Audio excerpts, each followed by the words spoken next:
Newport first grew in medieval times after a castle was built on the western bank of the River Usk. But it wasn't until after 1800 that it emerged as one of Wales's major towns, serving the ironworks and coal mines of the Monmouthshire valleys.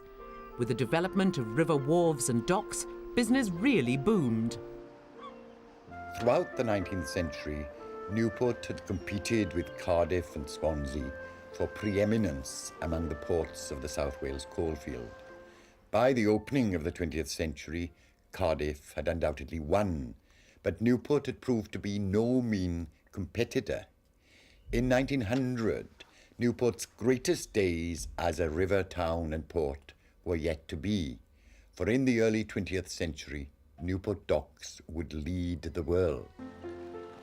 Newport had an impressive town centre, reflecting a rapidly growing population of 65,000. Tredegar House was the residence of Viscount Tredegar, who presided over Newport as the leading town of Monmouthshire, as Mrs. Muriel Parfitt recalls. It was very nice, Newport. It was a really county town, say we will call it a county town. Then eventually, you see, more came here in the way of works, and things were opening up, getting a really busy town then. There was a nice shopping centre for us. There was everything. Above all, Newport was a river town. Little steamers paddled regularly to neighbouring ports, and the huge tides of the Usk brought in the largest merchant vessels. Tom White was raised in an international town. I'd say every third person in Newport knew something about shipping on foreign countries, or it was either you had a friend who was in a broker's office, or you went to sea. One side of the dock was coal. You shipped coal there. The other side was general cargo. Pilgwenlly, with its substantial Irish community, provided workers for the docks on the western side of the river. But after the new Lysart's ironworks was sited on the eastern bank, a remarkable French-designed transporter bridge was built in 1906 to ferry men across the river. Lysart's were bringing their new works down here. And everybody said, well, the Corporation Road side of the town was pretty, there were not many houses. We built the bridge. But then all the speculative builders started. They built houses on the other side, and the men lived there, and they hardly used the transporter bridge.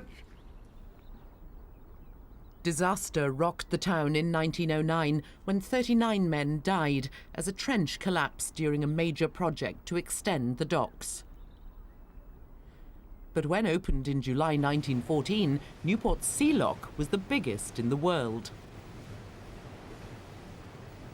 The Duke of Connaught came in Lord Tredegar's yacht, the Liberty, and sailed through the lock gates, and that was the opening of the dock.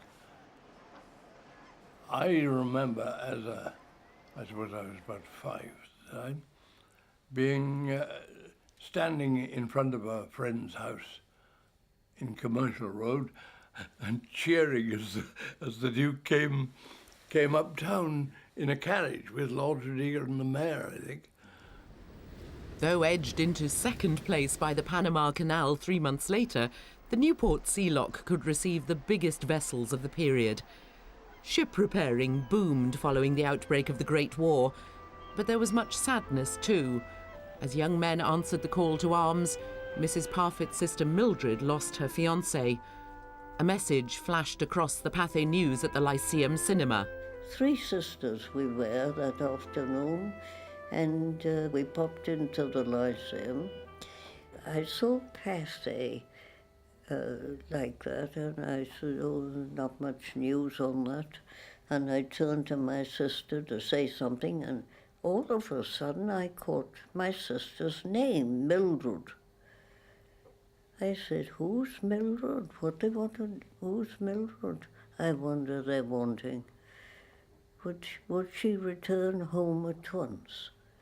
And that was to bring her home. They'd had a wire to say, you see, she'd been killed, her fiancé had been killed that day.